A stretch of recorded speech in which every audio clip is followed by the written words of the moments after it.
It's hard to see how the Christmas Day bomb plot got as far as it did. The terror suspect's father met with the CIA. He warned them of his son's extremist views, but apparently the agency didn't spread the word, and the White House seemed caught off guard. So how could this happen, and what will it finally take to fix these problems? Joining me now to talk about this is Fran Townsend, who is CNN's national security contributor and a former Bush administration Homeland Security advisor. Also, Jack Rice, a former CIA special agent, with us here as well. Fran, let me start with you. The CIA was preparing a file on this guy, but as we heard Gene Meserve tell us a minute ago, it apparently sat at Langley for 5 weeks. Why didn't it get to whomever needed to see it or wherever it needed to go? Well, our understanding from the CIA spokesperson is some of the information appears to have made it, but not all of the information. So that's the question number one.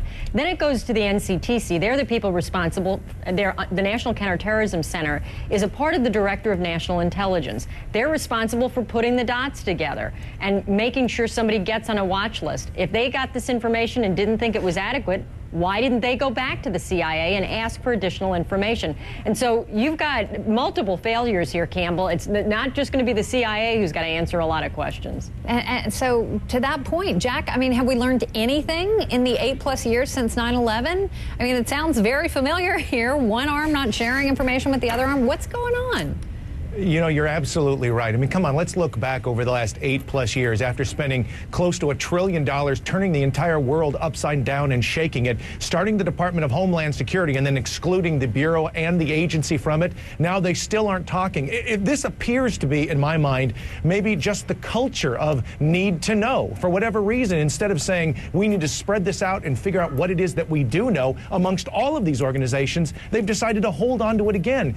This is astounding again. And I think for a lot of Americans, there are going to be a lot of people who are very angry. By the way, the president clearly was very angry today.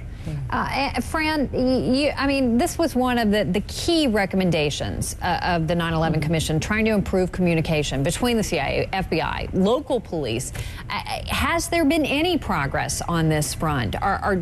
You, as you watched it unfold today, did you feel like you were just seeing a complete repeat of what happened before? Well, you know, you'd never know it looking at today's performance in the last couple of days, but there really has been tremendous progress. They do share information better. At the National Counterterrorism Center, you've got people from every one of these agencies sitting there together, actually sharing the information.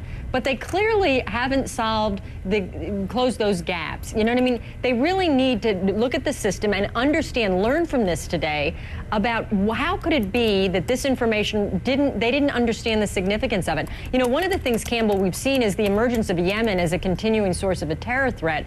Well, go back to Fort Hood. You covered the Fort Hood shootings, and we saw a connection to al-Awlaki, the Yemeni preacher, right, and his connection.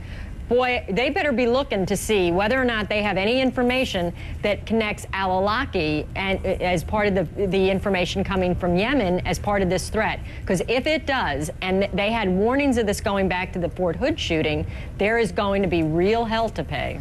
Well, we'll see how that plays out. I want to keep it a little more broad right now and stay in the area of what we know. And Jack, talk to us a little bit about what you know. I know this is more of a sensitive area for you, but explain in a general sense, given your experience as a CIA field agent, how one goes about deciding what information gets shared, how you get it to the right people, how these decisions are made, and where the ball can possibly get dropped along the way.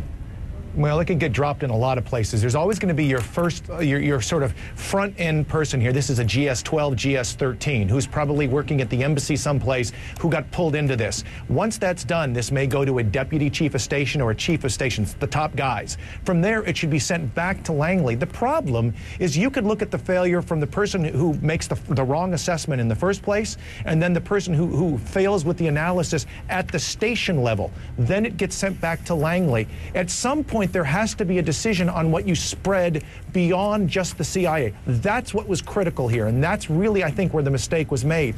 They may have known one little piece of this, just like this is reminiscent of 9/11, right? We know this one little piece that the agency apparently had. if they had been able to spread this out to the rest of the intelligence community and the Bureau and others, then maybe we've been able to pull these pieces together. Instead now, what we're talking about is here in the country making sure that nobody wears a blanket over themselves or can go to the bathroom or carry on something when they're flying to Las Vegas. I mean, it's ridiculous that we're jumping to these conclusions when apparently this failure was very systemic, very personal, and something we're looking at very closely and frankly should. All right. Fran, I know you're going to come back and talk with us about just what Jack mentioned there about what we can do to try to protect ourselves, the stuff that actually works. Jack Rice, appreciate you joining us tonight. Jack, thanks.